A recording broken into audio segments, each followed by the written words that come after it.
Hello and welcome to another episode of Type 1 Thursday with me, Hanna, which is one of the co-founders of the Low Carb Universe.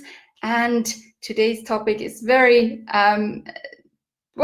it's been a part of my life for the past week or so. So I thought I would get a little live going about it, because if it affects me, then it may affect someone else out there. And as you may know, I recently, or actually this past weekend, I attended KetoCon 2019 in Austin, Texas, where I was also fortunate enough to be a speaker, and I was very, very touched and humbled by that. And I had a fantastic time. Like, the amount of people that I met, the awesome stories that I heard, connections, some of the samples that I tried, everything was amazing. So many people there. It was a huge event this year. It was closer to 3,000 people, I think they said. So I was very, very fortunate to be there. And of course, I love traveling. I hope that I do get to go back to KetoCon next year, and I hope that you will join me there as well. Anyway, I do love traveling, as you also may have heard. But with travel comes, of course, also changing time zones sometimes. Not all the time, but sometimes there is a time zone change, meaning that your body might be stuck in one time zone, whereas you have moved to the next. That discrepancy between what your body feels like and what time it actually is where you are is called a jet lag. There you go. And this is, of course, we did a very short trip this time to the States. It was only a week back and forth, so it was a little bit intense. And usually there is always you have a way that is easier for you. So for me, it's going to the east, which is apparently very uncommon.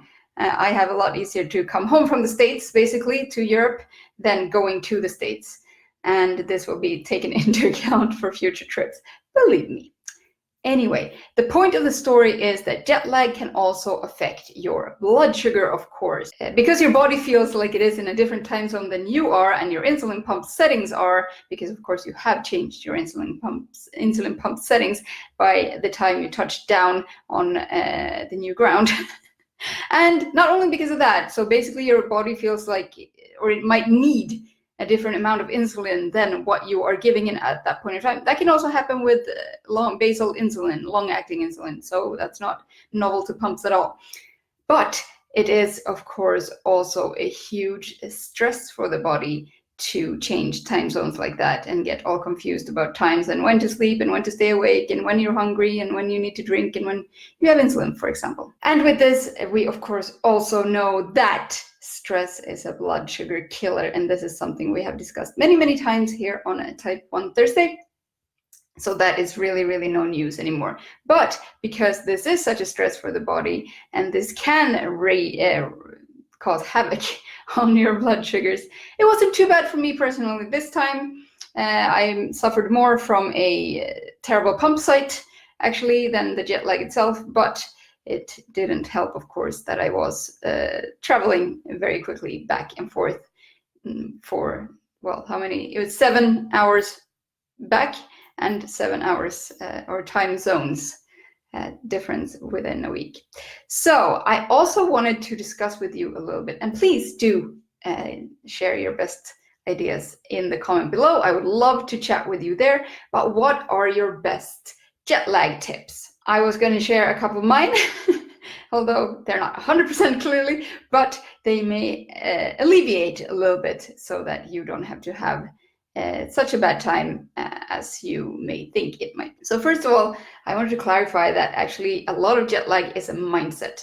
So if you decide that it's going to be a terrible time being jet lagged, guess what? It's going to be a terrible time to be jet lagged for you. That's not really any magic going on over there.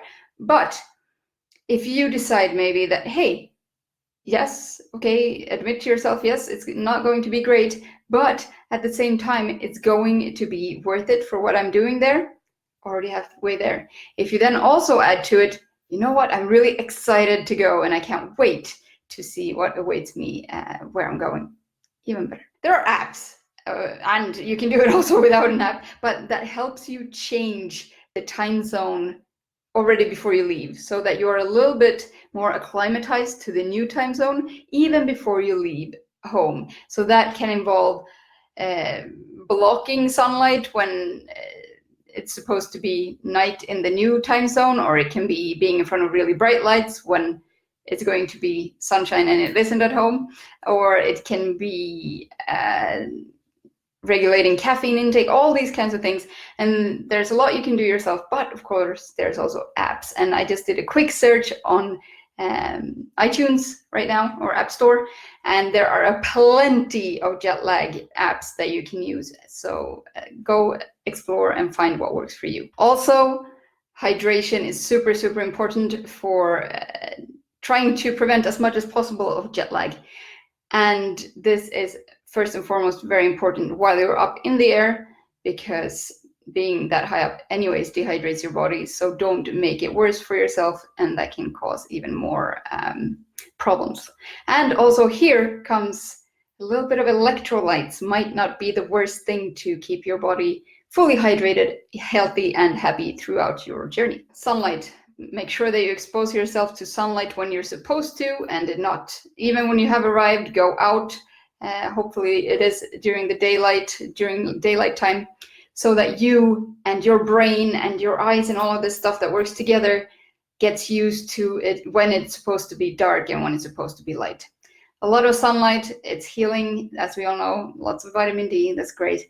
And also the fresh air helps to maybe keep you awake rather than stuffy indoor air when you're not supposed to sleep. Do stay awake till at least 10 p.m. local time, so that you can, or whatever your bedtime is, but so that you're at least a little bit more onto the new time zone. This also, of course, includes no napping.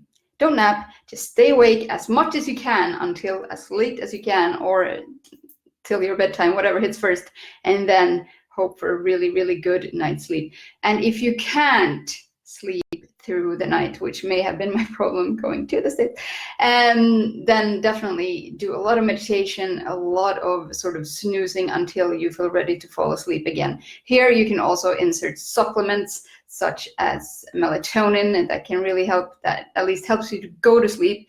It's still debated on whether it helps you to stay asleep, but it helps you go to sleep. You can also try things like over-the-counter histamine drops and stuff like that, but check with a doctor first. But there are some proven, and of course, I almost forgot, CBD oil can also help you sleep when you're supposed to sleep. So double magnesium as well. Oh my God, so many to help you sleep when you need to sleep. So there's a lot of things that you can do. Going hand in hand with my previous points a few points ago about sunlight is, of course, also nature. Be in nature, and you're in the time zone that you're not used to yet, and enjoy a walk perhaps. That also keeps you from sleeping when you shouldn't sleep. Do some yoga outdoors maybe. There's also a lot of jet lag yoga on YouTube, for example, that was very helpful for me as well. But going back to the forest bathing, definitely that does help at least me, and I'm sure very many other people. Stay active as much as you can. When I got home yesterday morning, I made sure to unpack my whole bag, put on all the washing, so that I had something to do the whole time, so that I wouldn't fall asleep. And today I feel a lot better, but that was probably also thanks to my hydration plan and my forest bathing and meditation and all of these things that I do implement in order to help my jet lag along a little bit quicker than just suffering from it. Anyway, thanks for watching. What are your best jet lag tips? I can't wait to talk with you more in the comments below, and wherever you are exploring next, enjoy and hope the jet lag is not too bad.